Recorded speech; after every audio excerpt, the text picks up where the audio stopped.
Shortly after I finished engineering school and started to work as a mechanical engineer, you're doing so much tedious work, right?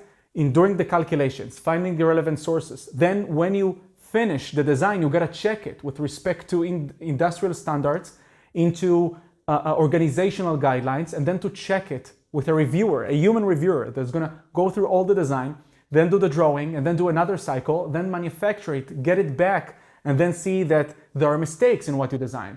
And I felt so frustrated, I thought that I am alone. And then I started to talk with more mechanical engineers worldwide, and I realized that this is so common.